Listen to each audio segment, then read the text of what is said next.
तो हम लोग क्या करते हैं, हमने अपडेट में हम क्या करते हैं, ये तकरीबन हर लैंग्वेज में ऐसा ही होता है, हर डेटाबेस में ऐसा ही होता है कि आप पहले क्या करते हैं कि उस रिकॉर्ड को सर्च करते हैं, डेटाबेस से उसको निकाल के लाते हैं। तो हमने उसके लिए फाइंड यूज किया था, और फाइंड यूज कर में हमने उसको क्या पास की थी, आईडी। याद रहे कि आप आईडी भी दे सकते हैं और आप कोई यूनिक आइडेंटिफायर भी कोई भी दे सकते थे। अगर फर्ज करें कि आपने अपनी कोई कस्टम आईडी भी उसमें रखी हुई है आईडी के नाम से, तो आप उसको भी इस्तेमाल कर सकते थे। जरूरी नहीं कि आप सिर्फ फाइंड आउट करने के लिए क्या इस्तेमाल करें, आईडी। लेकिन ये याद रहे कि आपको यूज फाइंड वन करना है, क्योंकि आपको श्योर होना चाहिए कि आपको कितना रिकॉर्ड मिलेगा, एक ही। तो ज्यादा बेटर है कि आप अंडरस्कोर आईडी इस्तेमाल करें। उसकी वजह यह है कि आपको पता है कि आपको एक ही रिकॉर्ड मिलेगा, क्योंकि आईडी मल्टीपल नहीं हो सकती किसी भी केस में। अल्फाबेटिकली आपको फाइंड करना है, एडिट करने के लिए, एडिट करने के लिए अल्फाबेटिकली तो फाइंड आउट करना ही नहीं चाहिए, पहला रिकमेंडेड नहीं है। वरना आप सिर्फ फाइंड लिखकर और उसमें ब्रैकेट बना के आप सर्च करेंगे किस प्रॉपर्टी को आप सर्च करें, और उसको आप रिक्वायर्ड वैल्यू दे दें, तो आपको मिल जाता है। स्ट्रिंग में, हाँ, तो नाम भी अगर है तो आपको आप सिंपल यूज कर सकते हैं वो फाइंड, सही है, और वो ब्रैकेट उसमें आप एक पास कर लें। एक और कुछ क्वेरी पैरामीटर्स भी होते हैं मोंगो डीबी में, लेकिन वो इस कोर्स के लिए ज्यादा जरूरी नहीं है, लेकिन मैं आपको बता देता हूँ कि आप पढ़ लें, हो सकता है कि आपके पास कभी ये आ जाए।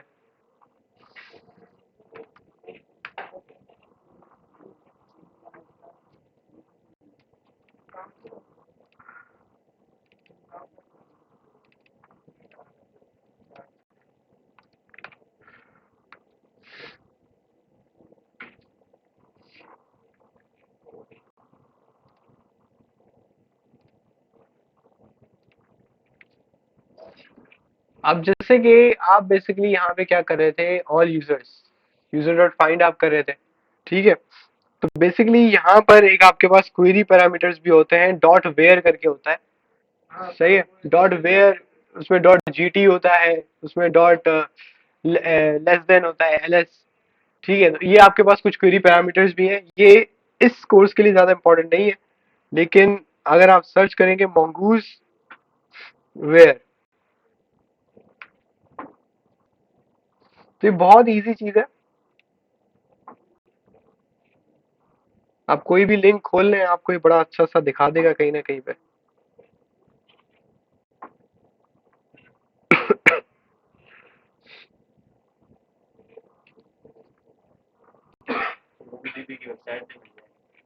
यार वो ज्यादा वो मसला कर देगा ना, मैं देख रहा हूँ कि कोई आसान सा मिले जो ट्यूटोरियल हो, इजी हो। अच्छा, इन्होंने ये अपडेट किया है, पहले ये जस्ट डिलीट होता था, डॉट डिलीट, हम जस्ट डॉट डिलीट में कंडीशन पास ऑन करते थे, खत्म। लेकिन उसने यहाँ पे मिटा दिया है, जस्ट डिलीट वन और डिलीट मैनी दिया है। पहले ये तीन होते थे, डिलीट वन, डिलीट मैनी और डॉट डिलीट। डॉट डिलीट का ये फायदा होता था कि अगर मल्टीपल भी है ना तो एक साथ हो जाते थे, डिलीट मैनी नहीं था उसमें।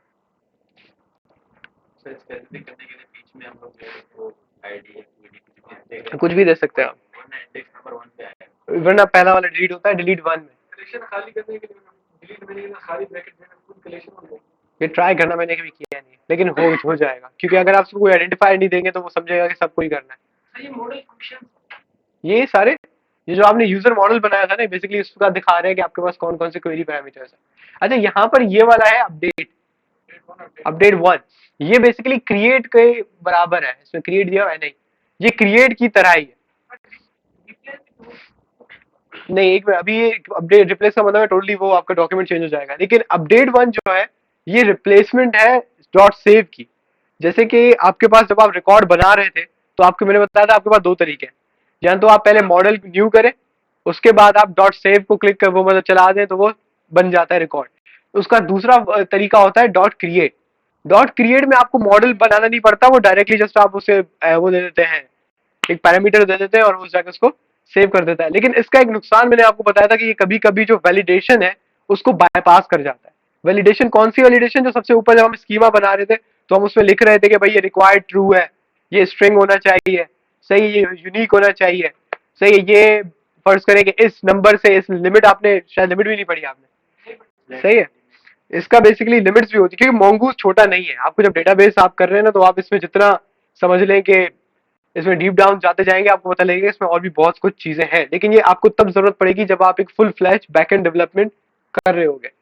तो जैसे कि ये स्ट्रिंग है या ये बल्कि ये वाला नेम है, तो अगर मैं नेम नंबर को हटा देता हूँ तो आप इसमें ये भी कर सकते थे कि यहाँ पे आप लिखे टाइप, यहाँ पे आप लिखे नंबर, यहाँ पे आप मिन भी बता सकते हैं कि मिनिमम आप क्या रिसीव करेंगे। आप बोलते हैं मिनिमम में बल्कि एज है ना, तो एज फर्ज करें 15 से छोटा छोटा बच्चा जो है वो हम बोलते हैं कि हम नहीं उसको एक्सेप्ट करेंगे, तो मिनिमम हम सब 15 रख देते हैं और मैक्सिमम में हम रख देते हैं 100। सही है, पता लगा किसी ने एज भेज दी है 500, सही है, हो सकता है उससे गलती से जीरो लग गया हो, लेकिन हम उसको यहाँ पे अब रिस्ट्रिक्ट कर रहे हैं कि मिनिमम कितनी होनी चाहिए 15 और मैक्सिमम कितनी होनी चाहिए 100। तो ये इसमें और बहुत सारी चीजें आती हैं, क्योंकि डेटाबेसेस के साथ खेलने में आपको हो सकता है कोई कंडीशन ऐसी है आपको बोले यार ये करना है, सही है, वो थोड़ा सिंपल क्रूड ऑपरेशन से अलग काम भी हो सकता है। क्रूड ऑपरेशन तकरीबन सब में यूज होता है, तो आपको जब फुल स्टैक डेवलपमेंट जब आप पढ़ते हैं ना, उसके लिए आपको crude operation more than enough होता है। अगर आप किसी जगह पे लगते हैं ऐसा बैकएंड डेवलपर, यानी कि आपका काम ही बैकएंड है, तो उसका उसके लिए हो सकता है कि आपके पास वो ऐसी एपीआई बनाने को कहें जिसमें इस तरह के आगे पीछे चीजें यूज हो सकती हैं, सही है, ज्यादा पंचायत यूज हो सकती है, लेकिन ये तब होता है जब आप एक प्योर बैकएंड डेवलपर बनते हैं। तो अपडेट वन भी इसी तरीके से। अब अपडेट वन का क्या फायदा है कि आपको फाइंड करने की जरूरत नहीं पड़ती, आप जस्ट उसे बता देंगे आईडी क्या है, ये फाइंड भी खुद ही कर देगा और उसको अपडेट भी खुद ही कर देगा, ये एक ही लाइन में सारे काम कर जाता है। लेकिन अगर आप चाहें तो आप वो फाइंड वाला तरीका भी यूज कर सकते हैं, वो थोड़ा बिल्कुल वैसा ही है जैसे आपका सेव वाला तरीका था, जब आप उसको पहले यूजर डॉट मॉडल से उसको बना रहे थे, उसके बाद उसको यूजर डॉट सेव प्रेस कर रहे थे। तो खैर ये आपकी मर्जी है, खैर ये भी यूज करने में बहुत आसान है, वैसा ही है।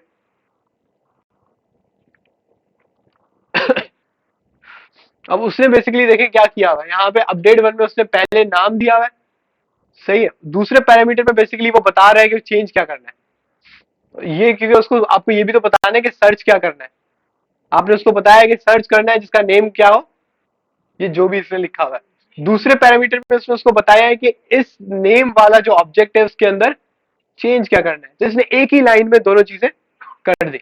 तो आप इसको भी यूज कर सकते हैं। बेसिकली मैं आपको दिखा रहा था क्वेरीज, मैं आपको दिखा रहा था क्वेरीज,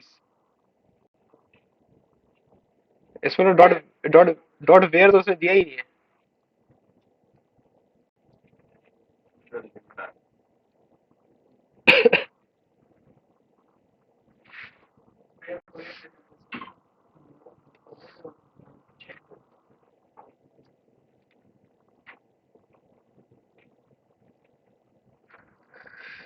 यार यहाँ का इंटरनेट जो है ना,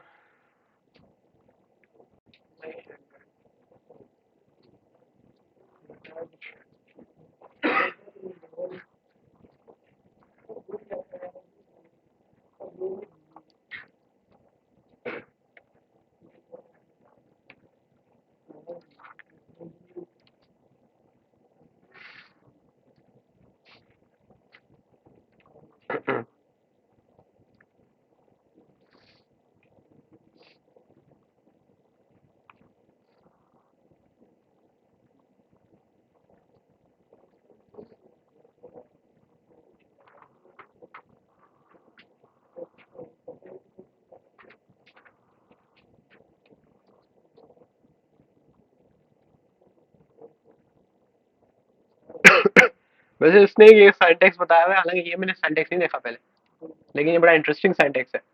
इसने क्या बोला हुआ है, डॉट फाइंड ही यूज किया है, डॉट वेयर यूज नहीं किया, सही है, और लेकिन उसने क्या किया है कि हमें कौन सी प्रॉपर्टी चेक करनी है, डेट। तो उसने इस प्रॉपर्टी का एक नेस्टेड ऑब्जेक्ट बनाया है, उसके अंदर जीटीई और एलटीई लिखा है, मतलब ग्रेटर देन और लेस देन, और इसने इसको ये यूज किया। हालांकि ये मैंने सिंटैक्स नहीं देखा, मैंने डॉट वेयर देखा है और डॉट जीटी और डॉट एलटी देखा है। तो डॉट जीटी का मतलब होता है ग्रेटर देन, डॉट एलटी का मतलब होता है लेस देन। तो ये भी एक सिंटैक्स है, ये मैंने आप आपके साथ ही देख लिया अच्छा। नहीं नहीं, वेयर यहाँ भी यूज होता है, मोंगूस में यूज किया है मैंने, क्या हो गया। वेयर जो है वो मुझे इसलिए वो ज्यादा इजी लगता है क्योंकि आपकी बात सही है कि मैं एसक्यूएल के साथ भी काम करता हूँ, तो एसक्यूएल में भी वेयर होता है, तो दोनों जगह मुझे इजी लगता है। खैर लेकिन वो एक थोड़ा हायर हायरार्की है, हो सकता है कि आपको जिंदगी में कभी जरूरत पड़े उसकी, लेकिन फुल स्टैक डेवलपमेंट के लिए उसकी वो खास जरूरत नहीं पड़ती। यहाँ पर। अब वो आपको तब पड़ सकती है जब हाँ आप एपीआई फुल फ्लैज एपीआई पे काम कर रहे हो, आपका काम ही एपीआई हो। तो जब आप बैकएंड डेवलपर, तब तक आप इंशाल्लाह इतने तो हो ही जाओगे कि ये खुद कर लोगे। Installing template dependency using NPM. तो बेसिकली आज मैं यही कराना चाह रहा था कि हम लोग एक सिंपल फॉर्म बनाएं या कोई एक एक्सियोस की कॉल करें और उसके साथ कनेक्ट किया। आप लोग में से कोई वो करना चाह रहा था वर्सल वाला, हुआ था आपसे? वो एचटीटीपीएस से भी एक्सेप्ट नहीं कर रहा, तो आपका वर्सल। सर मुझे लग रहा है कि जो है ना बैकएंड के अंदर भी जो है डेटा जो रिसीव करता है वो हाँ। कैसे करेगा, नाम से करेगा ना, हम्म, जैसे स्कीमा देते हैं। नहीं हो सकता है कि आपका जो वर्सल है वो इस चीज के, पहली बात मुझे नहीं लगता बना है इसके लिए नहीं है। हाँ, एक दिन चलता है एक दिन नहीं चलता। उसका मसला ये है कि वो वर्सल इसके लिए नहीं बना, वर्सल बना है स्टैटिक वेबसाइट्स को होल्ड करने के लिए। नेटवर्क एरर इसलिए देता है, आई थिंक उन्होंने इसको अलाउ ही नहीं किया। अगर वो लोग इतनी अच्छी फैसिलिटी देते, जैसे हेरोकू एक एपीआई को अपडेट कर रहा था, वो तो बड़ा बड़ा अपने पेज पे लिखते हैं कि आप पाइथन नोड जेएस इनकी भी एपीआई को हमारे पास होस्ट करें, तो उनके लिए एक सेलिंग पॉइंट है। तो उन्होंने ये चीज नहीं लिखी, उनकी वेबसाइट में मैंने देखा है लिखा हुआ है कि स्टैटिक वेबसाइट्स। तो जब स्टैटिक वेबसाइट्स की बात आती है तो उसमें एपीआई का नाम नहीं आता। सर हम सर आगे क्या करेंगे, आगे यहाँ तो अगर पेड हो गया अच्छा, जो बच्चे जिनको समझ में नहीं आ रहे हैं यहाँ क्या बात हो रही है, मसला ये हुआ है कि आप लोग ये जो एपीआई बनाते थे, इसको जाहिर सी बात है कहीं ना कहीं होस्ट करना पड़ता है। जैसे आप फायरबेस ऐप इस्तेमाल करते थे उसके बूटस्ट्रैप की वेबसाइट होस्ट करने के लिए, आप लोगों ने नेटलिफाई इस्तेमाल किया था रिएक्ट की वेबसाइट को होस्ट करने के लिए। तो अब एपीआई जो है वो आपका, यानी कि जो सर्वर है, एपीआई सर्वर एक ही बात है, अगर मैं एपीआई बोलूँ तो सर्वर एक ही बात। तो जो आपका सर्वर है वो बेसिकली स्टैटिक वेबसाइट नहीं है, उसके पास एक अदर डेटाबेस है। अच्छा, हेरोकू का भी ये मसला होता है कि वो डेटाबेस होल्ड नहीं करता। हेरोकू में अगर आप कोई इंटरनल डेटाबेस देंगे ना, वो डिलीट कर देता था। तो हमारे पास एक वेबसाइट होती है हेरोकू। हेरोकू एक बहुत पॉपुलर वेबसाइट थी जो क्या कहती थी, जो जैसे आपका नेटलिफाई है, जैसे आपका फायरबेस है, वो बिल्कुल ही एक हेरोकू वैसी वेबसाइट थी, लेकिन वो खसूसन इन चीजों के लिए थी कि आप सर्वर को वहां पे डिप्लॉय कर दो। अब मसला ये हो गया है कि 26 नवंबर को उन्होंने अपना फ्री पैकेज जो था वो खत्म कर दिया है। 28। तो आप लोगों ने अभी अभी नोट जो है तकरीबन वो अब इख्तिताम की तरफ आ रहे हैं और आपकी ये सर्विस बंद हो चुकी है। सही है। उसके बाद जो आपके पास जो एक वाहिद चीज रह जाती है, अब जो हम इन इन आपके जो कुछ कोलीग्स हैं जो आईसी में हैं, वो लोग इसी चीज को सर्च आउट कर रहे थे, लेकिन उनको कोई ऐसी खास चीज मिल नहीं रही। तो जो आपके पास तरीका बचता है वो बेसिकली अमेजोन है, एडब्ल्यू एस है आपके पास। सही है। अब एडब्ल्यू एस का ना एक मसला है।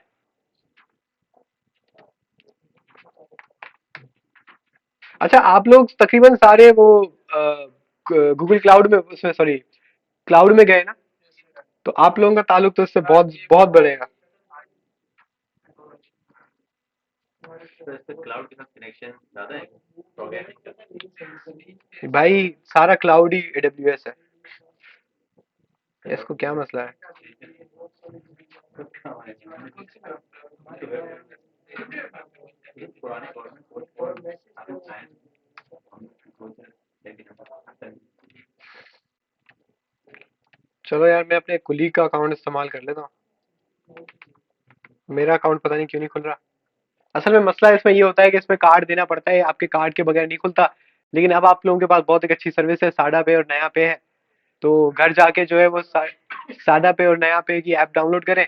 सही है, नया पे का कार्ड जल्दी मिल जाता है ना? जिस जिसके पास है वो उससे पूछ लें कि भाई कैसे होता है, बहुत सिंपल है। उसकी ऐप डाउनलोड करें, अपनी रजिस्ट्रेशन कराएं जैसे आप नॉर्मल अकाउंट करते हैं, आपके पास ना वो क्रेडिट कार्ड आ जाता है, डेबिट कार्ड जिसे आप कहते हैं। तो वो कार्ड आपके पास मिल जाता है।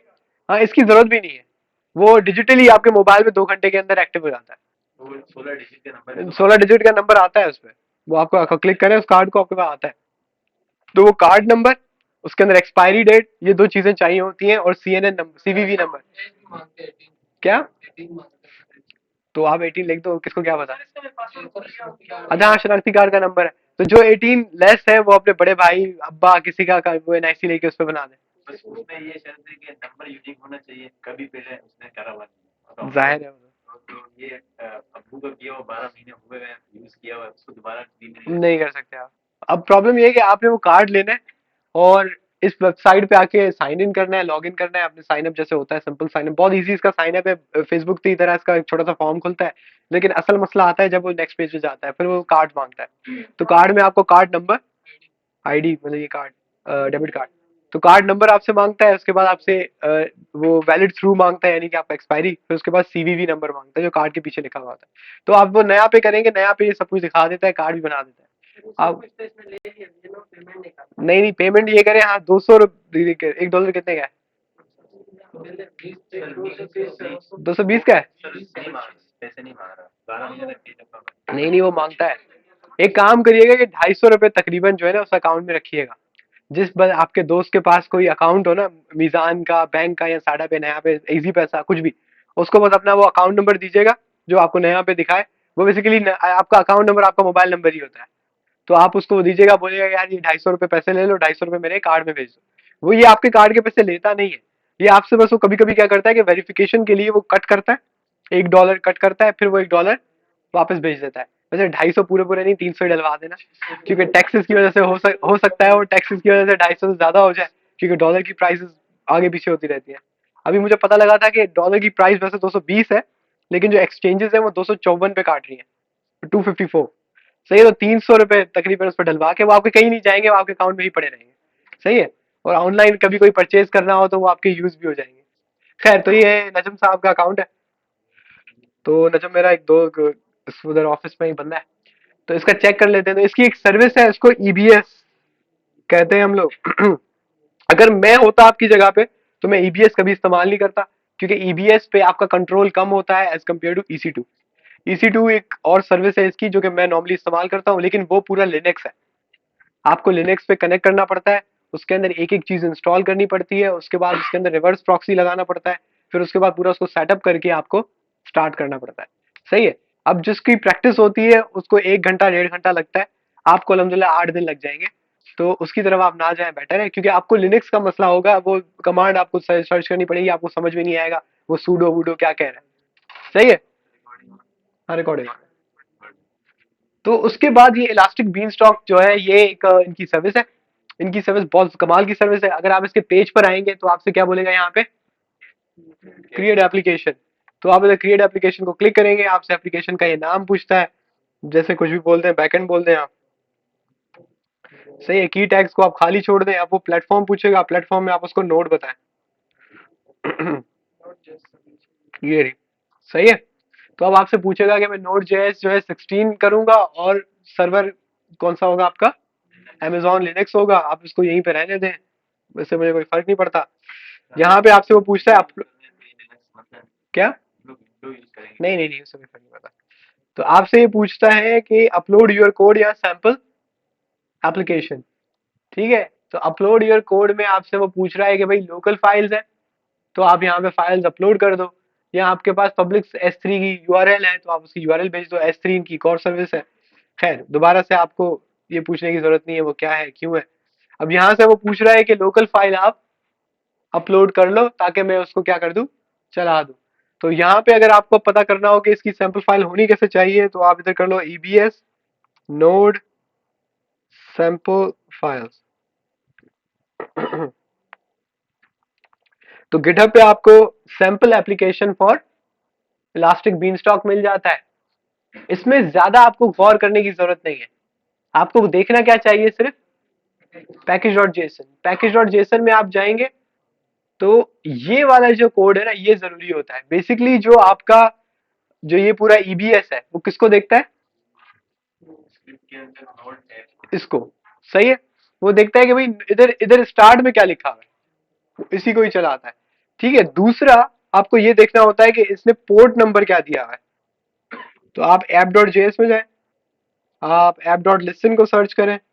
app.listen में उसने पोर्ट क्या दिया हुआ है, process.env.port। सही है। तो ये दो इंपॉर्टेंट चीजें हैं। उसके बाद app.js, app.js।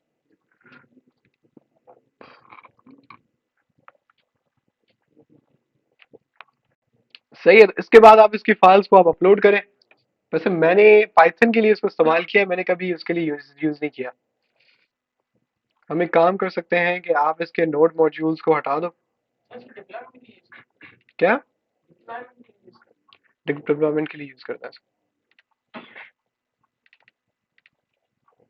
तो हम इसको बाहर ले आते हैं, इधर पेस्ट कर लेते हैं। हाँ मैं समझ गया। असल में वो यहाँ पे यूज हो रहा है।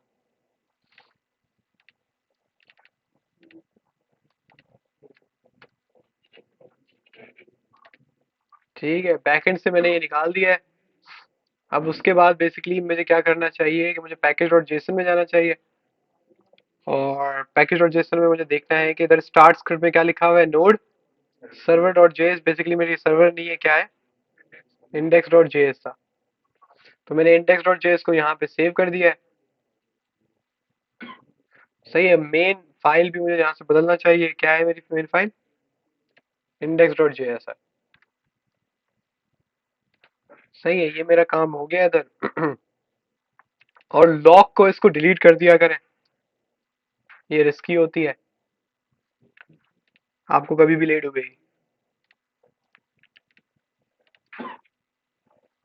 अब मुझे याद नहीं है कि ये rar फाइल रिसीव करता है या सिर्फ जिप, तो ट्राई करके देखते हैं। तो हम अगर डेस्कटॉप पे गए, वेब 2 में गए, हमने बैकएंड सेलेक्ट किया, फाइल अपलोडेड सक्सेसफुली, हमने क्रिएट एप्लीकेशन किया।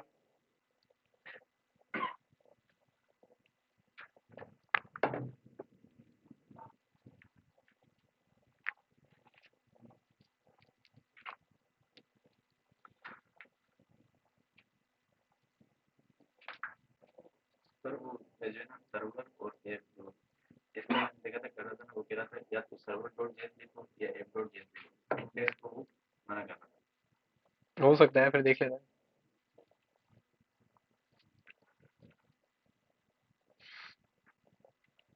वैसे मैंने ये बना दिया है अपने एक दोस्त के अकाउंट में, हो ना चाहे वो पैसे ना काट ले।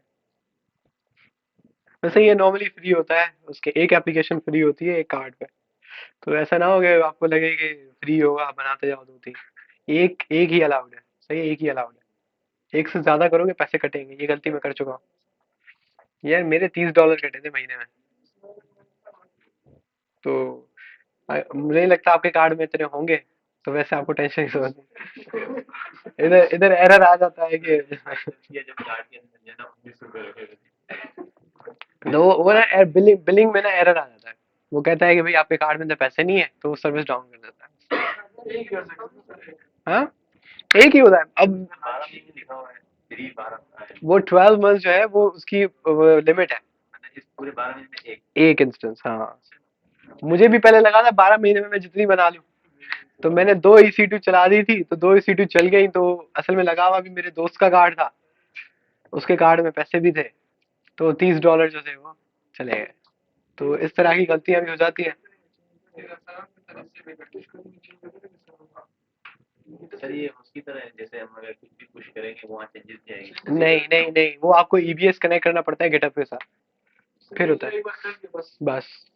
वो कनेक्ट नहीं, इसमें आप जाके इसमें अपलोड कर सकते हैं कि मुझे फाइल चेंज करनी है, तो आपकी हो जाती है।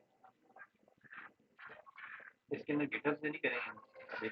अभी गेटअप से नहीं, अभी तो मैंने डायरेक्टली उठाया। जैसे स्टार्ट होने में बहुत टाइम ले रहा है। जब तक हम क्या करते हैं कि हम इसको वापस भेज देते हैं। सही है, अब हम फ्रंट एंड पे आते हैं। गालिबन फ्रंट एंड तैयार है। अब फ्रंट एंड क्योंकि तैयार है, तो आपको पता है कि यहाँ पे हम कोड लिख सकते हैं।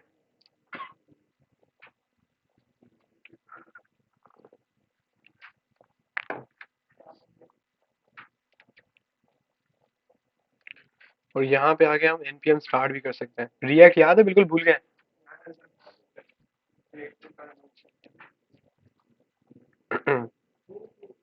फिर वो बनी बनाई इफेक्टिव हो गया आपकी। यार वो दूसरे पीसी में थी, लेकिन मुझे लग रहा है क्लासरूम में उसकी फाइल्स पड़ी थी, सारी पड़ी हुई।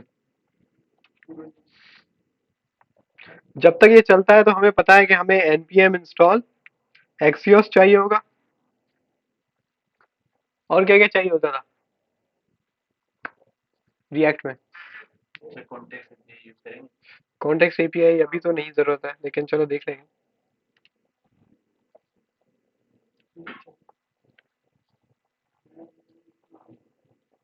ये अभी तक एनवायरनमेंट स्टार्ट कर रहा है। जब तक ये हो रहा है तो हमारी ऐप भी स्टार्ट हो रही है।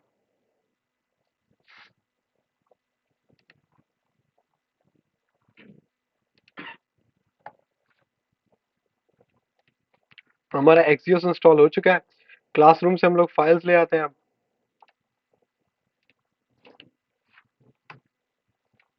मैंने जिप बना के भेजी थी, सारी फाइलें भेजी थी। सर अगर मैंने रार भेजी तो मैंने सही काम किया था, वरना अब मैंने खुद ही को मुश्किल में डाल दिया। React Axios not context react form.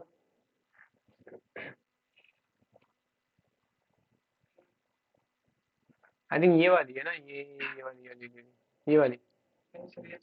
O sir, ये रिएक्ट फॉर्म, ये सबसे लेटेस्ट है।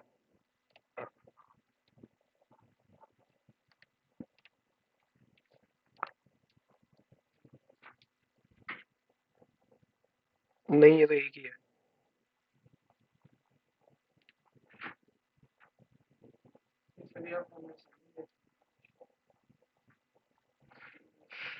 क्या वो किसी को याद नहीं आ रही है हमने फाइल्स कहाँ अपलोड की थी?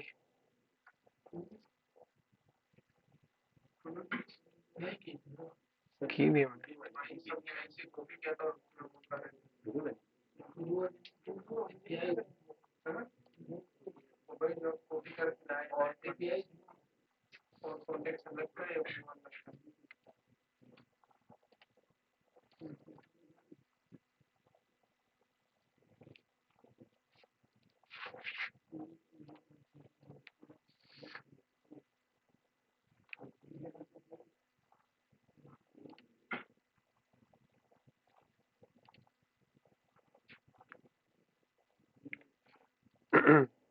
अब मुझे नहीं पता, ये कोई ना कोई तो चीज़ है जो हमारे पास आई है। अच्छा, रिएक्ट राउटर भी इंस्टॉल करना होता है, आप तो भूल ही गए।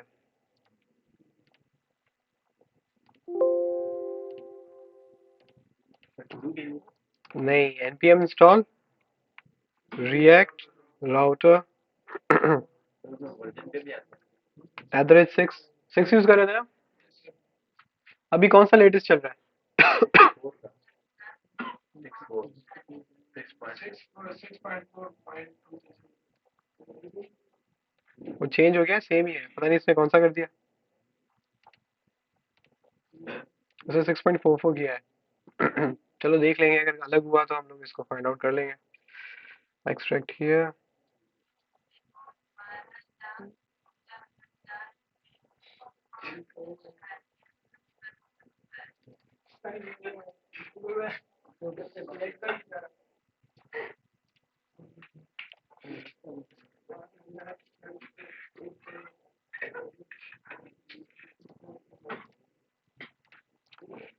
तो हमने फाइल्स को जब अपडेट कर दिए, लेकिन जो मुझे नजर आ रहे हैं तो पर्सन्स वाला है, ये वो तो नहीं है, लेकिन इसके अंदर कॉन्टेक्स्ट यूज हुआ है। सही है, मजे की बात है कि इसने इसको री स्टार्ट भी कर दिया है। तो उसका मतलब है अगर हम लोकल होस्ट पे आ जाएंगे तो हमारे पास ये चल जाए। ये गिटहब यूजर्स एपीआई जो थी। एकदम गेट वाले लेकिन सही है, इसको हम यूज कर सकते हैं। हम लोग अगर ऐप डॉट जेएस में आएंगे तो ये पर्सन्स वाला जो है कंपोनेंट से चला रहा है। लगी इस वजह से ऐसा दिखा है क्या? बूटस्ट्रैप की सीढ़ियां नहीं लगी इस वजह से ऐसा दिखा है कार्ड आई थिंक सीडीएन का मसला नहीं था, ये मसला था उसका नहीं ये वाले पे क्या था index dot H T M L.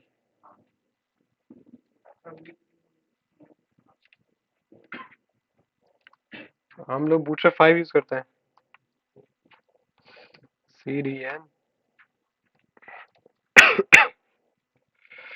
तो हमारी सीएसएस ये रही, हमेशा एंड में करें तो बेटर है। उसके बाद जेएस का बंडल ये रहा, अगेन इसको लास्ट में होना होता है। तो ये रीस्टार्ट हुआ, हमारे कार्ड बन गया। सही, हमने बूटस्ट्रैप नहीं लगाई थी।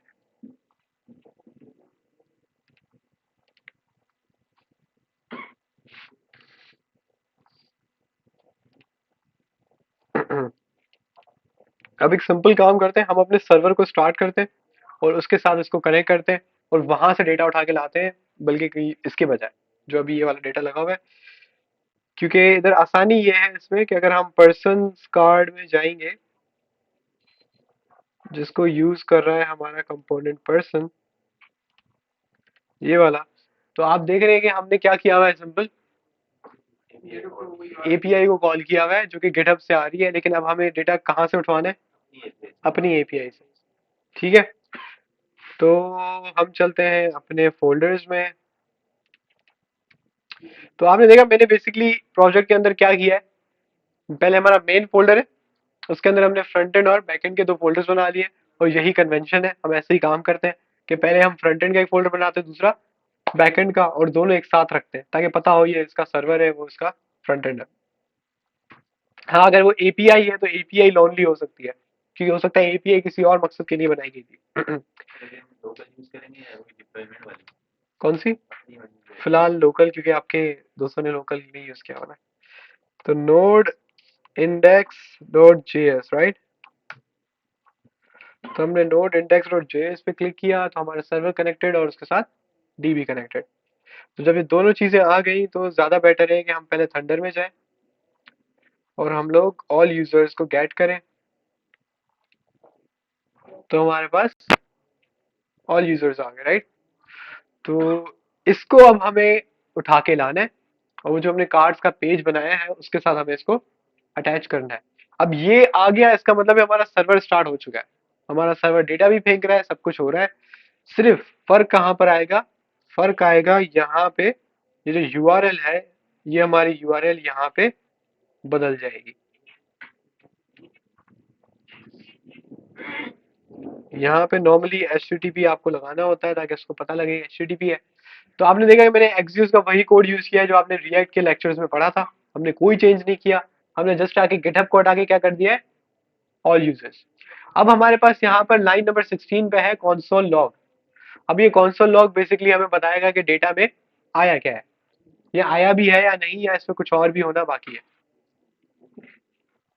तो अगर हम यहाँ पे आए और हमने इसको रीलोड किया, तो हमें कुछ नजर नहीं आया।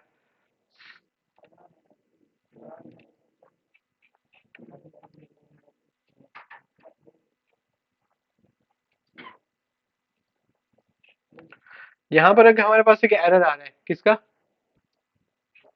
एक्सियोस का। एरर क्या है?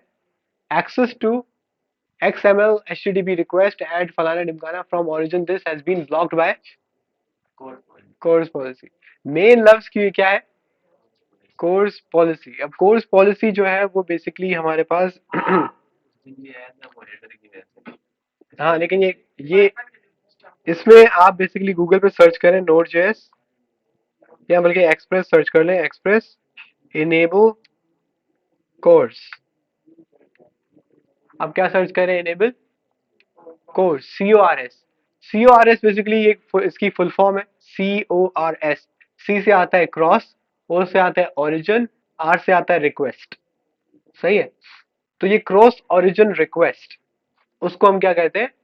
कोर्स। अब देखिए मसला क्या हो रहा है, इसका मकसद क्या है? ये बेसिकली इशू ये है कि आपका जो बैकएंड है वो किस पोर्ट पे है? 5000 पे। आपका जो फ्रंट एंड है वो किस पोर्ट को उस पे है? 3000 पे। तो एक अलग आपका जो यूआरएल, एक अलग यूआरएल से डेटा मांग रहा है। ठीक है? जो आपका वो बैकएंड होता है वो बाय डिफॉल्ट सब ट्रैफिक को लॉक करता है बाय डिफॉल्ट। सही है? तो उसको अनेबल करने के लिए आपको क्या चाहिए होता है? आपको कोर्स चाहिए। सही है? ये एक पैकेज है एक्सप्रेस का, जिसको आप किसके तौर पे इस्तेमाल करते हैं? एज अ मिडिल वेयर इस्तेमाल करते हैं। जैसे हमने डॉट env यूज किया था, तो ये भी इसी तरीके से बस इसको रिक्वायर कर देना है।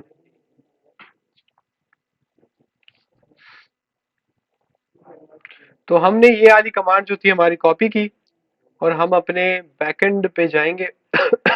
अब थोड़ा सा देखिए, यहाँ पे मसला ये बनेगा कि कहीं कभी हम बैकएंड पे चल रहे हैं और कभी हम फ्रंट एंड पे आ रहे हैं, तो ये तो काम थोड़ा बहुत होता रहेगा।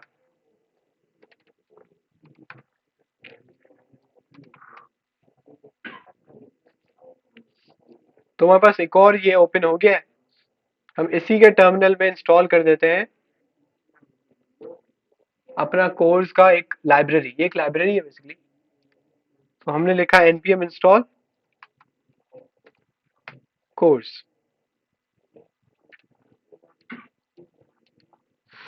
अगर डिप्लॉय वाली यूज करेंगे तब भी ये पैकेज जरूरी पैकेज जरूरी है। याद है मैंने जो पाइथन का एक सर्वर आपको दिया था उसमें भी ये लगा हुआ था। तो हमारा ये कोर्स आ चुका है।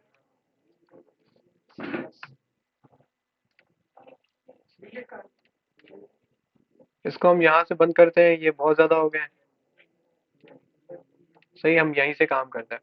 अब हमें यहाँ पे क्या करना है, const course it is equals to require। नहीं, इसको यूज भी कराना है, मिडिल वेयर है। सही है, ज्यादा बेटर है कि आप इसको कॉपी भी कर लें, तो ताकि आपकी स्पेलिंग मिस्टेक ना हो। स्पेलिंग मिस्टेक से बड़े बड़े पंगे हो जाते हैं, आपको पता है।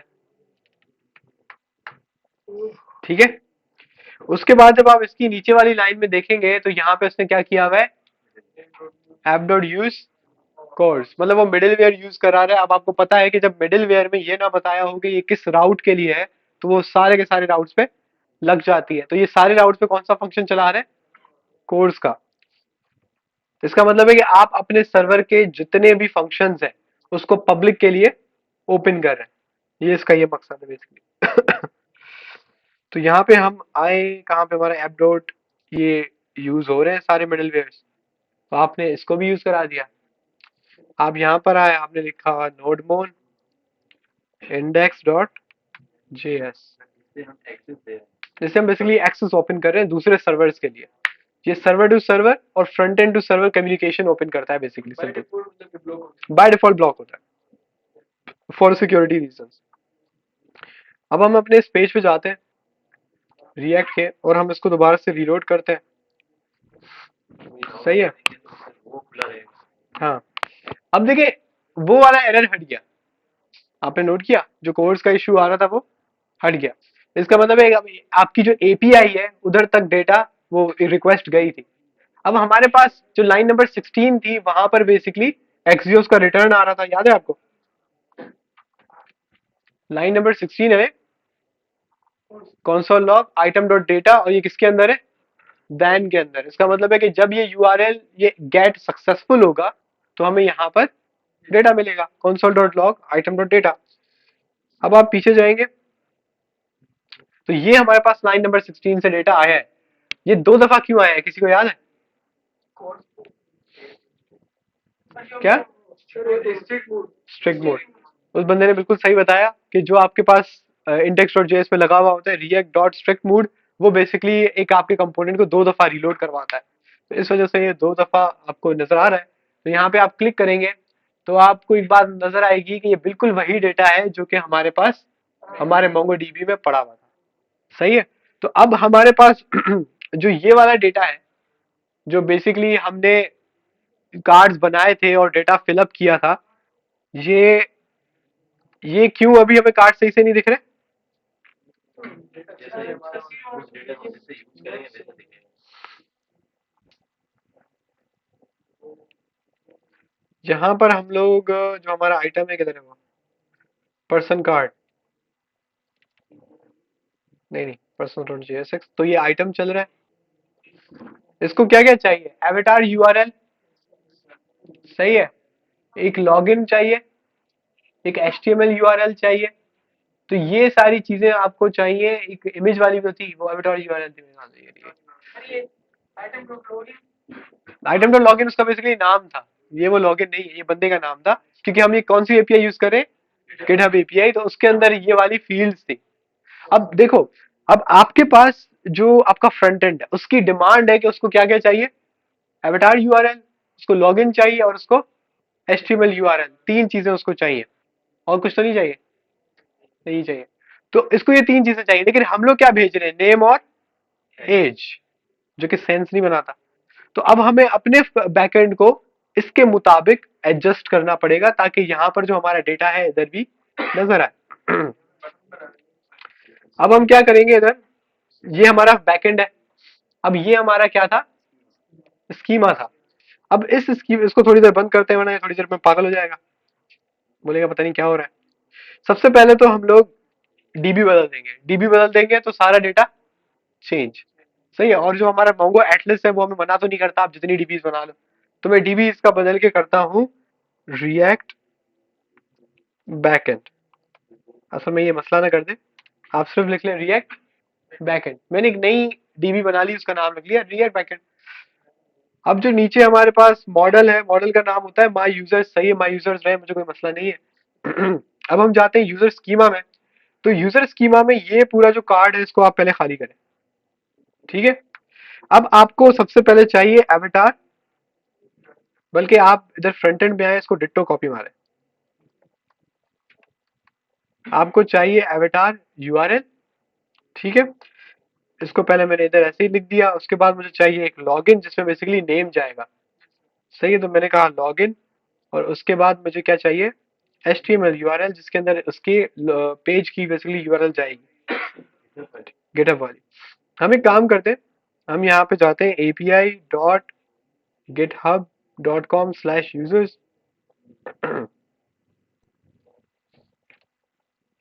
api.github.com.com.com/users, सही है। तो हम थोड़ा सा ना डेटा यहाँ से चोरी करेंगे और अपने डेटाबेस में सेव करेंगे, क्योंकि हमें ये काम करना है। अब हम अपने बैकएंड में वापस आते हैं, हमारे पास HTML URL आ गई, लॉगिन आ गया, और एवेटार यूआरएल भी आ गया। एवेटार यूआरएल बेसिकली उसकी इमेज यूआरएल थी, लॉगिन उसका नाम था, HTML यूआरएल उसकी प्रोफाइल की लिंक था। आई थिंक इसमें डिस्क्रिप्शन भी तो था इसमें, टू रीच, अच्छा हमने डिस्क्रिप्शन खुद ही लिख दिया था, ठीक है खैर। अब मुझे पता है कि जो एवेटार यूआरएल है वो एक लिंक है, वो लिंक है, तो लिंक किस में सेव होता है, स्ट्रिंग में। इसी तरीके से मेरे पास लॉगिन भी है, और लॉगिन भी क्या होती है, और HTML यूआरएल यानी कि उसकी प्रोफाइल की यूआरएल, ये भी क्या होगा, स्ट्रिंग। लेकिन हम थोड़ी फनकारी करते हैं। अब जो लॉगिन यूआरएल है ना, सॉरी जो लॉगिन यूजर नेम है, अब आपको पता है कि जो आपका गिटहब का यूजर नेम है वो क्या होता है, वो यूनिक होता है, सही है। अगर मेरा अखलाक वन है तो सारी दुनिया में बेसिकली वन लगाने का मेरा मकसद ही ये था कि अखलाक जो था पहले किसी ने यूजर यूज किया हुआ था, तो मैंने अखलाक वन लिखा तो वो एक्सेप्ट हो गया था। तो अब अखलाक वन आपको दूसरा नहीं मिलेगा, अब स्लैश अखलाक वन लिखेंगे मेरी प्रोफाइल आएगी, ठीक है। तो यहाँ पे मुझे गारंटी करना है कि ये जो लॉगिन है ये क्या होना चाहिए, यूनिक होना चाहिए। तो आपको पता है पहले तो मुझे क्या बतानी पड़ती है, टाइप। उसके बाद मैं आपको क्या बताऊंगा, इसका जो यूनिक प्रॉपर्टी है उसको मैं क्या कर दूंगा, ट्रू। अब ये यूनिक है, ये दोनों अपने काम करती रहेंगी, चलती रहेंगी, ठीक है। अब एक और काम कर लेते हैं क्योंकि फनकारी करने में अच्छा लगता है, इसको भी हम थोड़ा सा कॉम्प्लिकेट करते हैं, इसको भी हम टाइप करते हैं, सही है। और इसको हम स्ट्रिंग करते हैं, और यहाँ पे लिख लेते हैं रिक्वायर्ड। अगर इमेज भी यूनिक करेंगे तो क्या वो स्कैनिंग करके चेक करेंगे, चेक करेगा जब आप उसको पुश कर रहे होगे, तब चेक करेगा कि सेम तो नहीं है। तस्वीर सेम है या हाँ, लेकिन अभी मुझे ये इस झंझट में नहीं जाना, क्योंकि बार बार मुझे सब कुछ बदलना पड़ेगा। तो रिक्वायर्ड में मैं क्या लिख देता हूँ, ट्रू। अब मैं इस रिक्वायर्ड को यहाँ से कॉपी करता हूँ, मैं कहता हूँ कि ये वाला जो मेरा लॉगिन है ये भी क्या है, रिक्वायर्ड है, और ये वाला भी क्या मेरे पास है। तो इसको अब पूरे को ही आप कॉपी कर लें क्योंकि ये सेम ही होगा। तो बात समझ आ रही है, सिंपल सा मैंने एक सिंपल स्कीमा बना दिया है। और आपने देखा कि स्कीमा किसके थ्रू बनाया है, मैंने फ्रंट एंड की डिमांड के अगेंस्ट में बनाया, कि फ्रंट एंड क्या डिमांड कर रहा है उसके अगेंस्ट में मैंने स्कीमा बना दिया। हालांकि ये थोड़ा उल्टा होता है, जो बैकएंड डेवलपर है वो पहले बना देता है डेटाबेस, जो फ्रंट एंड डेवलपर है वो उसको कंज्यूम करता है, वो देखता है कि मेरे पास क्या रिस्पॉन्स आ रहा है, उस रिस्पॉन्स के मुताबिक वो डेटा भेजता है। क्या, पहले बैकएंड बनता है, पहले एपीआई बनता है, पहले आपका स्टेप्स ये होते हैं कि सबसे पहले आपका आइडिया होता है, सही है, अजाइल फ्रेमवर्क, पहले आइडिया आता है। आइडिया में फिर टास्क ब्रेकडाउन होती है, जिसको पहले मॉड्यूल्स कहते हैं। तो मॉड्यूल्स ब्रेकडाउन हुए, मॉड्यूल्स ब्रेकडाउन में बोला जाता है फर्स्ट, फॉर एग्जांपल पहला हुआ कि भाई ऑथेंटिकेशन, फर्स्ट मॉड्यूल। तो ऑथेंटिकेशन में पहला क्या आएगा, टास्क। फिर टास्क में हम ये डिफाइन करते हैं कि सबसे पहले बैकएंड बनेगा। अब बैकएंड में फिर आता है बीच में आपका सिस्टम्स इंजीनियर जिसे हम कहते हैं, या फिर सॉफ्टवेयर आर्किटेक्ट जो होता है, सीनियर सीनियर मोस्ट बंदा होता है। वो नॉर्मली सीईओ होता है कंपनी का, चीफ ऑपरेटिंग ऑफिसर होता है, वो ये डिफाइन करता है। अब वो आपको बताएगा कि आपको कौन सी लैंग्वेज यूज करनी है, कौन सा डेटाबेस यूज करना है, और किस तरह का जेसन रिस्पॉन्स आना चाहिए। वो थोड़ा बहुत पेपर पेन पे आपको वो आइडिया बता देता है, जिससे हम सॉफ्टवेयर आर्किटेक्ट कहते हैं। सही है, वो आर्किटेक्चर बताते हैं कि हम इसको ऑपरेट कैसे करेंगे। तो उसने आपको ये चीज बता दी, उसके बाद जो है आपका बैकएंड बन चुका होता है। बैकएंड जो है वो अपना डेटाबेस बनाता है, वो आर्किटेक्ट से पूछता है कि कौन कौन सी प्रॉपर्टीज होनी चाहिए। सही है, नॉर्मली ये होता है कि वो बैकएंड वाला कुछ ज्यादा फंक्शन, ज्यादा प्रॉपर्टीज बना देता है। फिर जो आपका फ्रंट एंड वाला है, वो सोचता है कि यार ये पागल है, ये तो चीज चाहिए ही नहीं थी, इसे बनाई क्यों। किस पे? स्कीमा आप रेटिंग भी दे सकते हैं, इशू नहीं है। तो यहाँ पे हमारे पास कुछ अब स्कीमा है, इसको अब थोड़ा सा हम कंज्यूम करते हैं। वैसे आपको पता है कि अब ज्यादा कुछ तो करने को रह नहीं गया है, लेकिन जहां जहां पे ये चीजें इस्तेमाल हो रही है उनको बदल के। क्या चीज? यहाँ पे मैंने रिकॉर्ड लगा दिया ना, ये अब मुझे भेजना लाजमी है। ये नहीं नहीं नहीं नहीं, अब यूनिक और रिक्वायर्ड में कंफ्यूज हो रहे हैं। यूनिक का मतलब है कि इस जैसा और कोई नहीं हो सकता। रिक्वायर्ड का मतलब है कि जब आप इसमें डेटा सेव करा रहे होंगे तो ये लाजमी आनी चाहिए, खाली ना हो। जैसे आप फॉर्म भरते हैं तो वो रेड कलर का आ जाता है कि इसको भरना लाजमी है। तो पहला क्या है, एवटार यूआरएल। तो हम इसको जरा बनाएंगे, ये एवटार यूआरएल होगा। यहाँ भी हम क्या भेजेंगे, एवटार यूआरएल। इसके बाद हमारे पास क्या है, लॉगिन। तो इधर भी हम लॉगिन भेजेंगे, और इधर भी क्या आएगा, लॉगिन। मैंने इसको कॉपी कर लिया और यहाँ पे पेस्ट कर लिया। अब मेरा तीसरा है एचटीएमएल यूआरएल, और यहाँ पे मेरे पास क्या आ गया, एचटीएमएल यूआरएल, और यहाँ पे मेरे पास आ गया एचटीएमएल यूआरएल। ठीक है,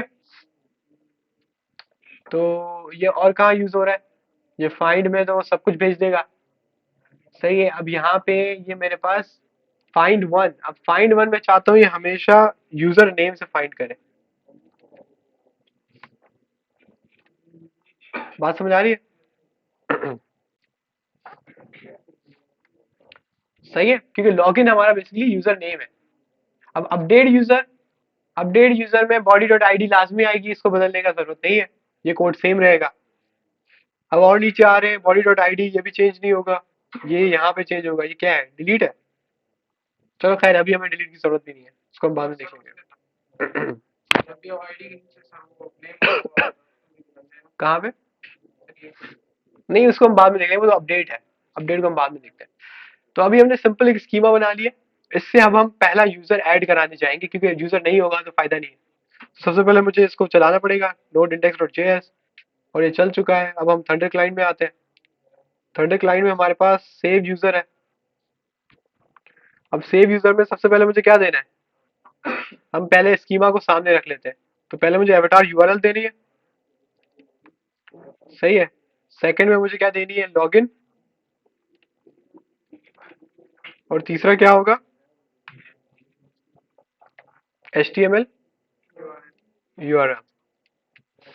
एचटीएमएल यूआरएल। अब इनका जो डेटा है ना,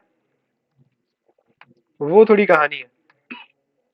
अब कहानी कैसे है कि मैं चाहता हूँ कि ये थोड़ा सा रियल डेटा। अब जैसे उसके लिए मैंने आप पहले ही आपके बोलने से मैंने ये पेज खोल के रखा हुआ था। ये बेसिकली आपके गिटहब का ही डेटा है। तो लॉगिन में मेरे पास सबसे भुजम्बो है, बहुत अजीब सा नाम है इसका, लेकिन डेटा है। ठीक है, उसके बाद इसका एवेटार यूआरएल ये रहा।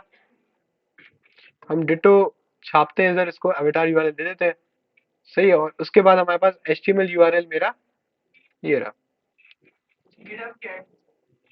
गिटहब की आईडी है बेसिकली।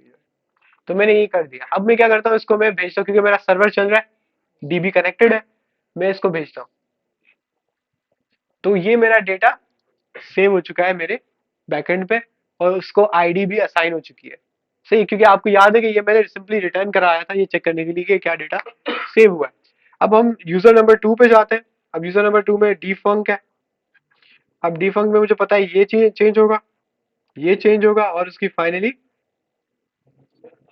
एवटार यूआरएल चेंज होगा।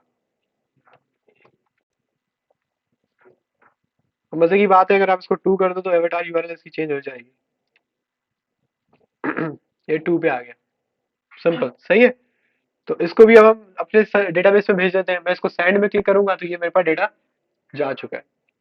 आपने नोट किया पहले थोड़ा टाइम लिया इसने, इसका किसी को पता है ऐसा क्यों हुआ? सर वो रिएक्ट है ना, नहीं डेटाबेस में सेम नहीं, तो फिर दूसरी बार नहीं सेव हुआ क्या? दूसरी बार भी सेव हुआ जब आप इसको, नहीं ये क्या करता है कि ये आपका जो मोंगो एटलस है, जब आपका डेटाबेस यूज नहीं हो रहा होता ना तो उसको आइडल पे कर देता है। आइडल कर देता है, आइडल का मतलब होता है कि वो उसको थोड़ी देर के लिए फ्रीज कर देता है, यानी कि वो अपनी रिसोर्सेज बचाता है।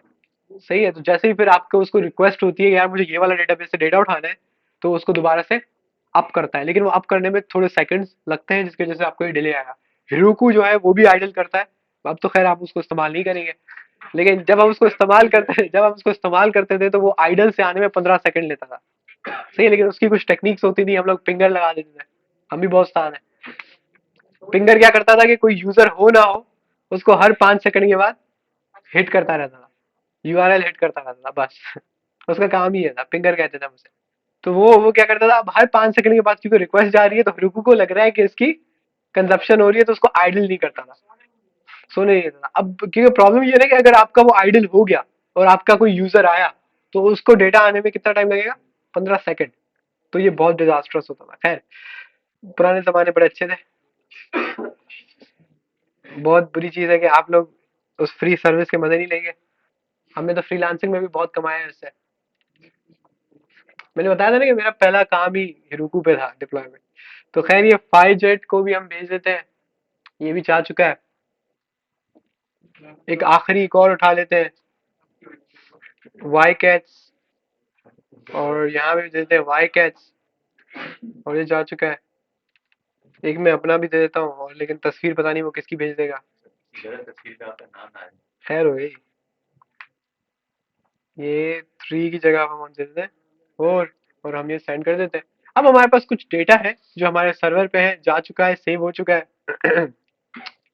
अब हम अपनी रिएक्ट पे जाते हैं।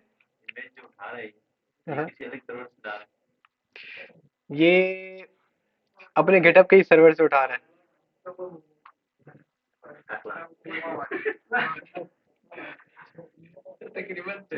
दाढ़ी का स्टाइल भी वैसा ही है। गिटअप पे क्लिक करें, गिटअप पे क्लिक करें, गेटअप पे मेरी प्रोफाइल आएगी। वही देगा कैसा लगेगा। आपने दिया ना हाँ, ये 200 2 2.5 साल पुरानी है। लेकिन है चाइना की ना, तो प्रोग्रामर्स की पहचान है, एक तो गंजा, दूसरा चश्मा। खैर, अब आप इसको गौर से देखें कि ये जो अब डेटा कंज्यूम हो रहा है, जो डेटा आ रहा है, जो डेटा कंज्यूम हो रहा है, वो बेसिकली कहाँ से हो रहा है? वो आपके सर्वर से हो रहा है। सर्वर भी आपका है, डेटाबेस भी आपका है। इसका मतलब है आप अपनी मर्जी से जितना डेटा इसमें ऐड करते रहेंगे, उतनी मर्जी से ये नया नया डेटा जनरेट करता रहेगा, बनाता रहेगा। इसके लिए हम एक थोड़ा सा और छोटा सा एक काम कर सकते हैं। हम एक काम कर सकते हैं कि यहाँ में हम लिखें बूटस्ट्रैप 5 फॉर्म। हम फॉर्म्स में आते हैं v5.0। काफी डिसेंट है ये, इसको उठा लेते हैं कॉपी। अब देखिए, असल दिमाग खराब इस जगह पे होता है कि एक जगह पे आपकी रिएक्ट भी चल रही है, एक जगह पे आपका नोड जेएस के साथ भी काम हो रहा है, तो थोड़ा सा ना दिमाग इधर आगे पीछे हो जाता है, क्योंकि लेकिन वो सिर्फ फर्क नहीं है ना, आपको ये दिमाग करना पड़ता है कि रिएक्ट जो है वो फ्रंट एंड है, तो उधर डेटा भेजने का मतलब है कि आप जो, कौन सी चीज, ये कौन है, आवाज नहीं। तो आपको अपना दिमाग ना शिफ्ट करना पड़ता है। अब बैकएंड की साइड है, तो अब पोस्ट रिक्वेस्ट आपके पास आने का मतलब है कि वो कौन भेज रहा है? फ्रंट एंड भेज रहा है। अब फ्रंट एंड के तौर पे वो रिक्वेस्ट जा रही है, और बैक एंड के तौर पे वो रिक्वेस्ट आ रही है। तो जब आप कोड को शिफ्ट करते हैं ना, तो आपको अपनी सोच को भी शिफ्ट करना पड़ता है कि अब मैं फ्रंट एंड से डेटा रिसीव करूंगा, हालांकि उधर आप डेटा वो भेज रहे थे। सही है, तो ये वाला जो काम है अब आपको दोनों एक साथ करना पड़ेगा। जब आप दोनों काम एक साथ करते हैं तो आपका दिमाग आगे पीछे थोड़ा हो, सही। दोनों काम करेगा ना, फिर जैसे फ्रंट एंड से डेटा आ रहा है, बैक एंड पे हम खड़े होकर ना डेटा ले भी रहे होते हैं और डेटाबेस में भेज भी रहे होते हैं। तो वो थोड़ा डिफरेंट चीज है, वो डेटा बेसिस है, वो नहीं नहीं, वो अलग है। डेटाबेस कनेक्शन डिफरेंट है, वो तो हमारा क्रूड ऑपरेशन है। फ्रंट एंड को कभी भी हम रिक्वेस्ट नहीं करते, फ्रंट एंड बैक एंड को रिक्वेस्ट करता है।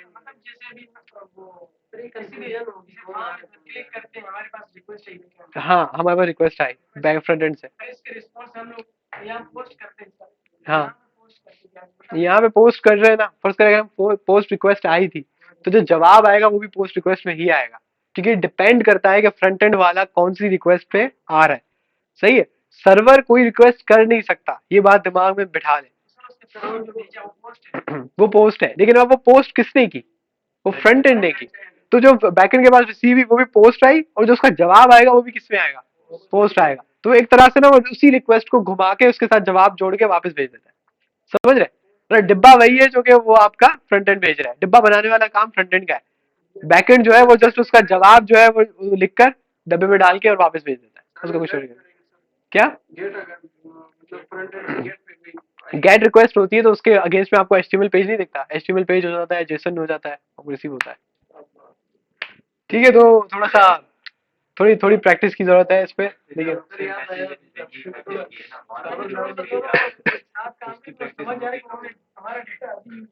नहीं नहीं, इसको थोड़ा सा आपको प्रैक्टिस, उसका ना आपको थोड़ी प्रैक्टिस की जरूरत है। वैसे हम एक काम करते हैं, थोड़ा रिएक्ट पे चलते हैं, काफी टाइम हो गया रिएक्ट को काम करते हुए। हम कहते हैं क्रिएट डेटा डॉट जेएसएक्स, और आपको पता है मुझे याद भूल गया वो क्या होता है, आरएफसी। आरएफसी आया हमारे पास, और इसके बीच में हमारे पास आ जाएगा ये सारा डेटा। अब आपको पता है कि स्ट्रिल ऐश से जाके यहाँ पे जो भी हमारे पास क्लास है उसको हम रिप्लेस कर देंगे क्लास नेम पे, और हमने सेलेक्ट ऑल कर दिया, ये चेंज हो गया। दूसरा हमारे पास था फॉर, अब फॉर हमारे पास कौन सा, जो कि ये वाला है, इक्वल्स टू, तो ये हमारे पास होता है कॉपी, तो ये हमारे पास चेंज होगा HTML फॉर। इसका एच कैपिटल होता है छोटा होता है,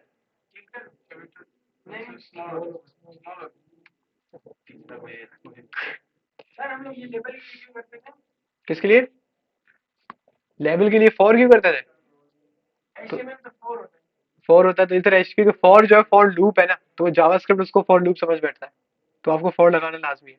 तो ये इनपुट है, इनपुट क्यों लाल दिखा रहा है, क्योंकि इसकी क्लोजिंग नहीं हुई हुई, तो हम इसको क्लोज करेंगे, इसको भी क्लोज करेंगे, और फाइनली इसको भी क्लोज करेंगे, तो हमारा एक बेसिक फॉर्म जो है वो तैयार है।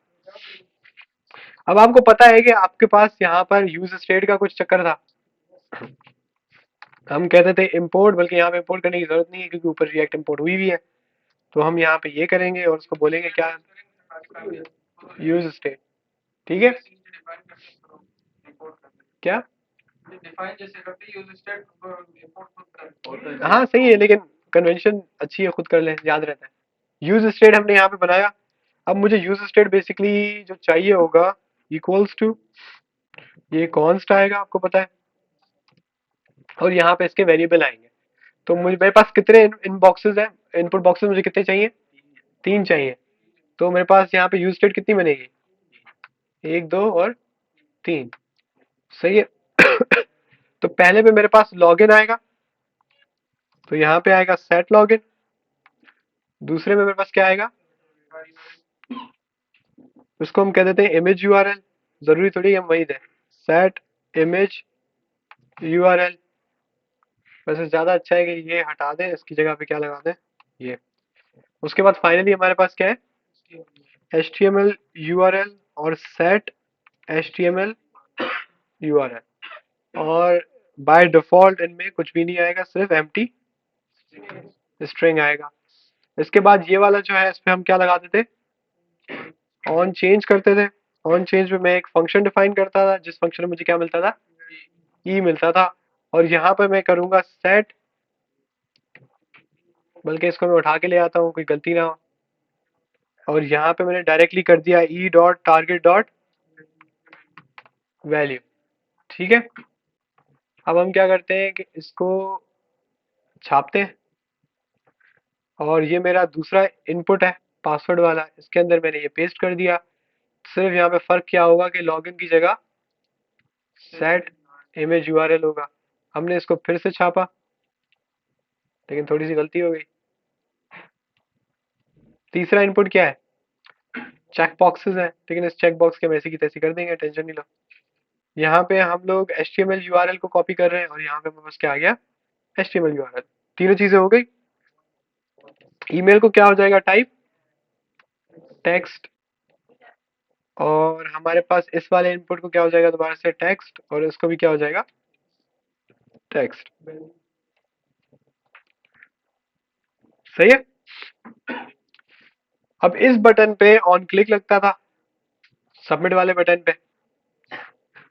सही है। इस पे हमारे पास एक हम फंक्शन कॉल कराएंगे, और इस फंक्शन में हम लोग क्या करेंगे? वैसे इसका शॉर्टकट होता है, अगर ये आप ना भी बनाओ और यहाँ पे लिख दो सबमिट फंक, तो आपका जो ऊपर सबमिट फंक होता है फंक्शन सबमिट, यानी कॉपी करके लाते हैं ताकि स्पेलिंग मिस्टेक ना हो। सबमिट फंक, ये क्या मतलब है? ये कहाँ से आया? सबमिट फंक, और इसको हमने डिलीट कर दिया। सबमिट फंक, ये हमारा फंक्शन बन गया। मुझे पता है यहाँ पे क्या मिलेगा मुझे? ई। लेकिन किसी को ये बात समझ आई? मैंने यहाँ पे ई तो दिया ही नहीं। सर ये और चेंज जो है इवेंट खुद ही दे देता है। ये इवेंट खुद ही दे देता है, जब इसको कॉल करा रहा होता है तब इसको दे देता है। अब आपको याद होगा कि जब, मुझे पता है बेहतरीन याद होगा, तो E dot event event prevent default, तो मैंने प्रिवेंट डिफॉल्ट कॉल कराया। ठीक है। उसके बाद अब आपको क्या करनी है? असल काम अब शुरू होगा। आप सबसे पहले ऊपर क्या बनाए कॉल कराएंगे? Import Axios from Axios. आपने एक्सियोस कॉल कराया। अब आप करेंगे एक्सियोस डॉट पोस्ट।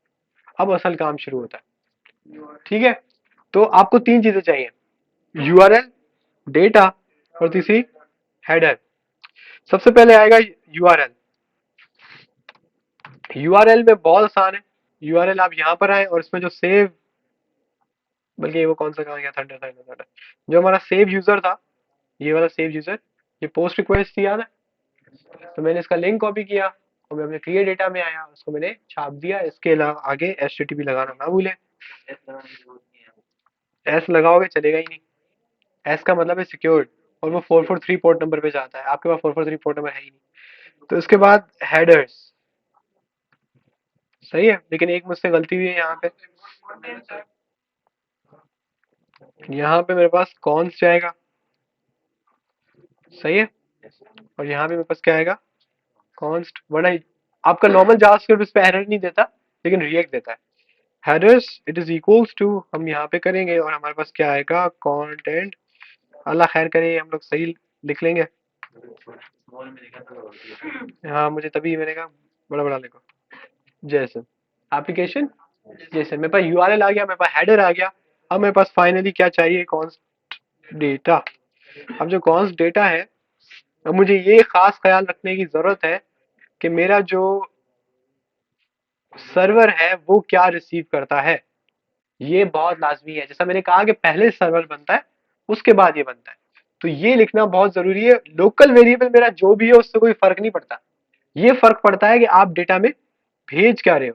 तो इसका सबसे आसान तरीका जो नॉर्मली मैं करता हूँ, जिसमें मुझे थोड़ा ना सिक्योर फील होता है, तो मैं बैकएंड के इधर जाता हूँ, मैं उसका सेव यूजर वाला राउट ढूंढता हूँ, और जो ये वाला ऑब्जेक्ट होता है ना, इसको मैं एज इट इज छाप के ले आता हूँ। सही है। बिल्कुल रिस्क नहीं लेने का। सेम। ठीक है, एग्जैक्ट सेम। बस फर्क यहाँ पे क्या होगा कि अब ये जो है ये आपका क्या होगा? आपका डेटा। तो avatar URL basically image URL था, तो मैंने इसको हटा के क्या लिख दिया? Image URL. लॉगिन जो था, बेसिकली लॉगिन का नाम मैंने सेम ही रखा हुआ है, तो यहाँ पे क्या आएगा? लॉगिन। ठीक है। HTML यूआरएल की जगह पे क्या था? ये। सर फ्रंट एंड वाले के पास सिर्फ एपीआई का लिंक होता है, तो वो ये डेटा को रिसीव वो ऐसे कंसोल करके चेक करके फिर लिखेगा। फिर लिखता है वो। लेकिन नॉर्मली हमारे पास एक तरीका होता है। अगर आप again front end back and की प्रॉपर जॉब पे जाएंगे, तो आप ऐसे API नहीं बनाते। उसके साथ आपको ये बनाना लाजमी होता है।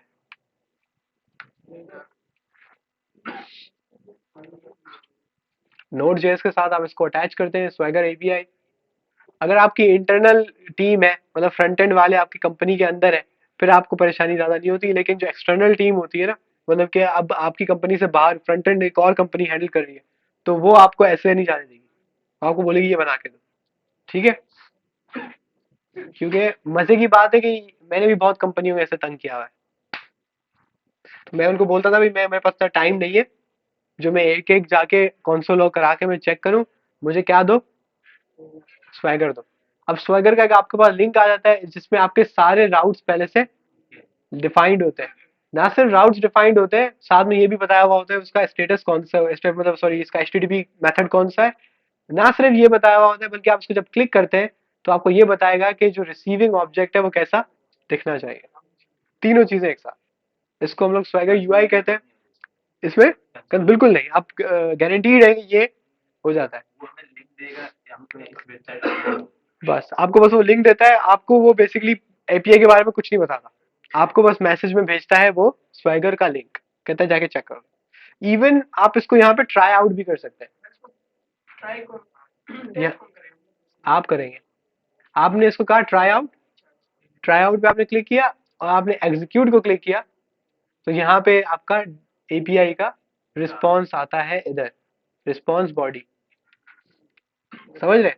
तो ये लाइव डैशबोर्ड में आप ये भी देख रहे हैं कि रिक्वेस्ट हेडर क्या होने चाहिए, रिक्वेस्ट कैसी जानी चाहिए, और जो मेरे पास जवाब आएगा वो मेरे पास जवाब कैसा होगा, और यहाँ पे रिक्वेस्ट हेडर्स भी फिर से उसने बता दिए।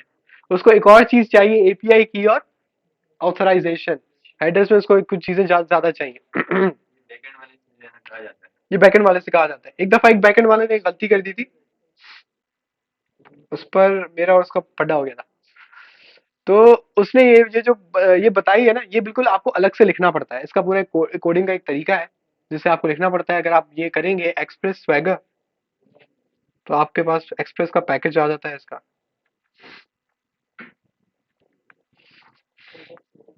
सही है, तो आपको पूरा इधर एनपीएम का पैकेज मिलता है। एनपीएम के पैकेज में आपको ये यूआई को सर्व कराना पड़ता है, और यहाँ पर आपको सब बताना पड़ता है कि कौन सी एपीआई क्या कर रही है।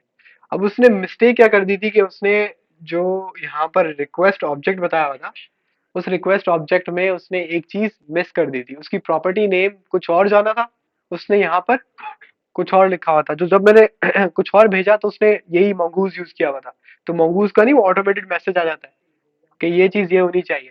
तो खैर मैं तो, क्योंकि मुझे मंगूज भी आता था एक्सप्रेस भी आता था, मैं समझ गया था कि ये प्रॉपर्टी इसने यहाँ पे गलत लिखी है, डेटाबेस को यही चाहिए। सही, मैंने वो चेक भी कर दी थी। लेकिन अब वो जब आप एक टसल में होते हो ना, तो अगले की भी थोड़ा ना हिलाना होता है कि हम भी चुप करके नहीं बैठे। तो मेरे पास दो तरीके थे, यहाँ तो मैं उसको व्हाट्सएप पे चुप करके मैसेज करता कि भाई ये वाली जो तूने प्रॉपर्टी है ना स्वैगर में गलत लिखी है। तो लेकिन मैंने क्या किया कि जो कंपनीज होती हैं, जो आपस में कम्युनिकेशन होता है, वो किसी न किसी प्रोजेक्ट मैनेजमेंट टूल पे होता है। ठीक है, जैसे जीरा है, क्लिकअप है, तो हमारा होता था क्लिकअप पे।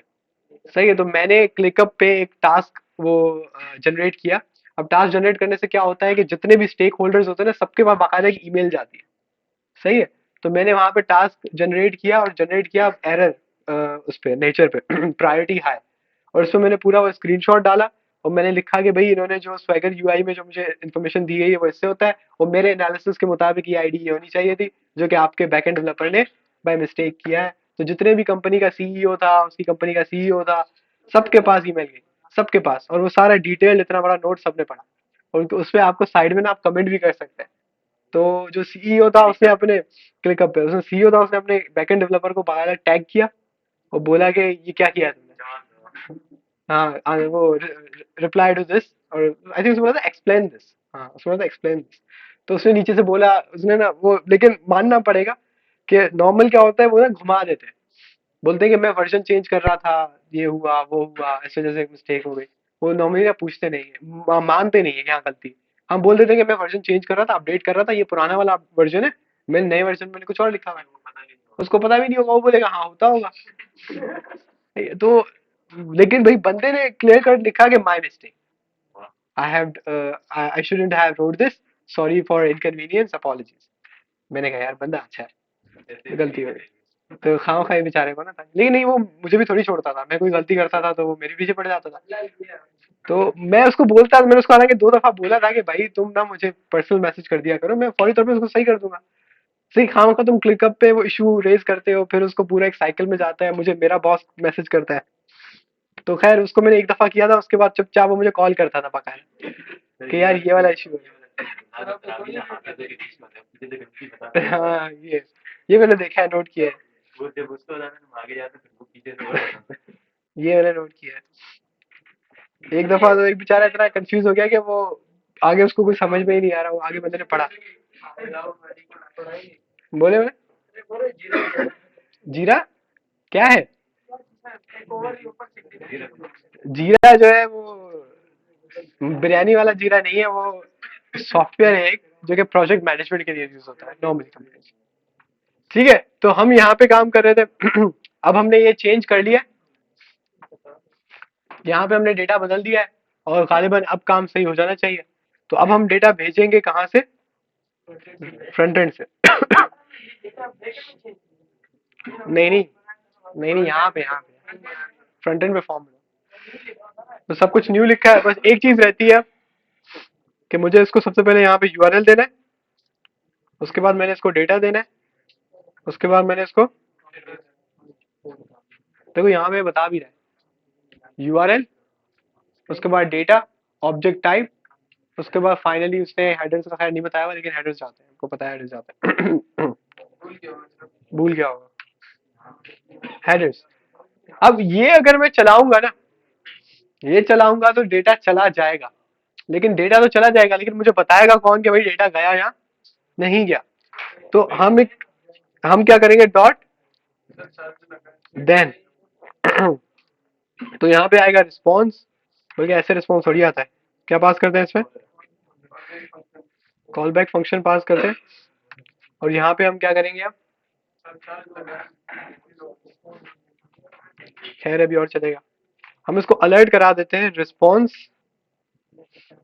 या बल्कि इसको हम करते हैं कॉन्सोल करा देते हैं, कॉन्सोल डॉट लॉग रिस्पॉन्स, और अलर्ट करा देते हैं फॉर्म सबमिटेड।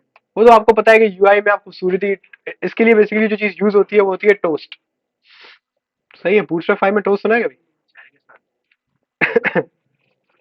यार पाकिस्तान में मुझे नहीं लगता चाय के साथ कोई टोस्ट खाता है। सही है, पापे खाते हैं हम। अब बल्दिया टाउन में कोई अंग्रेजों वाला सिस्टम है तो मुझे नहीं पता। सही है, तो ये एक बहुत जबरदस्त एक ऑप्शन होता है आपका बूटस्ट्रैप 5 में, कि और किसको हम क्या कहते हैं, टोस्ट। तो ये जो मैसेजेस होते हैं ये नॉर्मली इस पर आपने देखा है कि कभी आप कोई चीज फॉर्म सबमिट करें, यहाँ पे ग्रीन कलर का ऐसे करके निकलता है। सही है, साइड से निकलता है, उसको हम टोस्ट कहते हैं। तो आप इसके लिए टोस्ट यूज कर सकते हैं, टोस्ट बहुत खूबसूरत है और इसी काम के लिए यूज होता है। खैर, तो यहाँ पे भी आपके पास बूटस्ट्रैप 5 में बहुत सारे अच्छे अच्छे ऑप्शन हैं, आप इसको यूज कर सकते हैं, लेकिन अभी मैं, क्योंकि मुझे पता है कि ये चीज मेरे लिए जरूरी नहीं है, तो मैंने सिंपल क्या करा दिया, अलर्ट फॉर्म सबमिटेड, और कंसोल लॉग में पास रिस्पॉन्स ऑब्जेक्ट भी आ जाएगा कि क्या हुआ। उसके बाद डॉट देन के बाद आपको पता है क्या आता है, डॉट कैच। तो कैच में आया, भाई जज्बाती कौन आ रहा है, यार। तो यहाँ पे हम यहाँ पे लिख देते हैं कि फॉर्म फेल टू सबमिट, सही है। और यहाँ पे हम कंसोल लॉग में रीजन बताएंगे कि क्यों फेल हुआ। सेट है, सब कुछ तैयार है। अब हम इसको जरा यूज करते हैं। सबसे पहले यूज करने के लिए अब आपको पता है कि app.js में से बेसिकली मुझे इसको कमेंट आउट करना पड़ेगा। सही है, रिस्पॉन्स दे रहा होता है, वो सिर्फ कंसोल में दिख रहा होता है। नहीं नहीं जरूरी नहीं है, आप फ्रंट एंड में दिखा दें। और यहाँ पे मैंने उसका नाम क्या रखा है, क्रिएट डेटा, लेकिन खुद ब खुद नहीं आया, तो हम इसको कर लेते हैं import create data from create data. हाँ ये मैंने मिस्टेक की है, लेकिन चल वैसे भी जाएगा खैर। तो हमने यहाँ पे दोबारा से किया क्रिएट, अब क्रिएट डेटा पकड़ेगा, उसको हम बंद करेंगे और हमारे पास चल गया। अब हम जाते हैं अपने रिएक्ट फॉर्म में।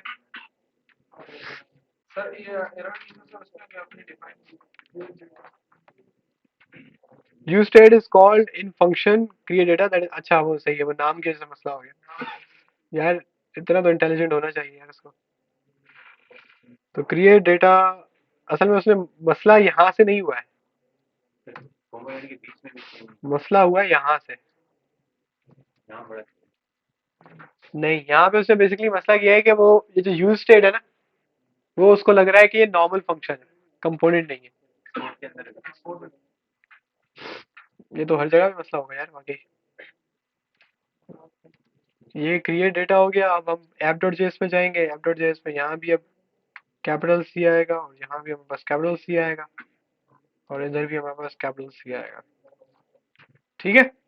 अच्छा, आपने नोट किया ये खुद ही सही हो गया, इम्पोर्ट इज खुद ही सही हुआ। तो खैर, अब तो मैंने बदल दिया।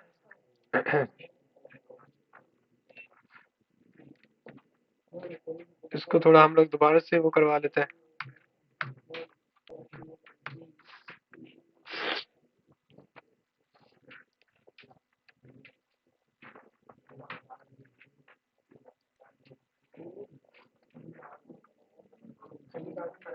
सर मेरे ख्याल से ये पहले वो किया था ना सर हमने, क्या फूड स्टैम्प को इंपोर्ट किया था सर, उसके पहले स्टार्ट नहीं किया था।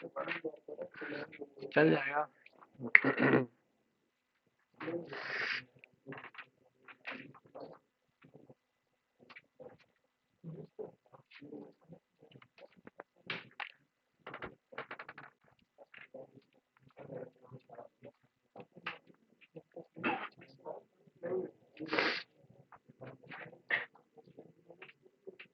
सर चार्ज खत्म होने वाला है तो बंद हो अभी 15 मिनट है। गया। आप सर आपने पॉइंट लगा, क्योंकि ये लैपटॉप के लिए अच्छा होता है। आप उसको लास्ट पॉइंट तक लाएं, फिर उसके बाद चार्ज करें। मिडिल चार्ज जो होता है वो हमेशा आपकी बैटरी के लिए डेडली होता है। तो हमारे पास फॉर्म आ चुका है, सही है। लेकिन इधर एक मसला है जो कि मुझे चीज़ पसंद नहीं आ रही। आप इधर क्लास नेम दें और इसको क्या दे दें, कंटेनर दे दें। जब आप इसको कंटेनर देंगे, तो उसको रीलोड करेंगे तो वो थोड़ा बहुत बीच में आ जाएगा। ठीक है। अब एक चीज़ मुझे समझ में आ रही है कि यहाँ पे बेसिकली क्या लगा हुआ है, इस क्लास की वजह से बेसिकली इसने इसको वो बना दिया है। ठीक है। दूसरा मेरे पास एक चीज़ समझ आ रही है कि इसने और इसको कबाड़ा कर दिया है। तो ज़्यादा बेटर है कि हम इसी को ही उठा के ले आए, और यहाँ पर हम लोग इस चीज़ को डिटो कॉपी मारे और इसके ऊपर पेस्ट कर दें। सही है। तो ये जिसको समझ में नहीं आया कि मैंने क्या किया है वो ठीक है, जिसको नहीं समझ में आया टेंशन ना ले, कोई मैंने ज़्यादा काम नहीं किया है। यहाँ पे अब हमारे पास ये सिर्फ फील्ड्स बदलनी है। ये जो है हमारे पास बेसिकली क्या है, ये है आपके पास यूज़र नेम, और ये है आपके पास सेट इमेज यूआरएल। सही है। और ये है हमारे पास प्रोफाइल यूआरएल। तो हमारे पास 3 इनपुट्स हैं।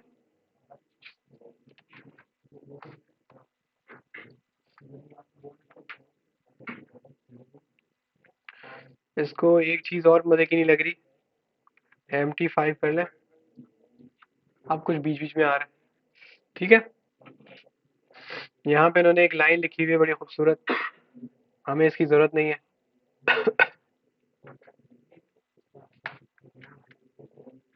वो गायब हो गई।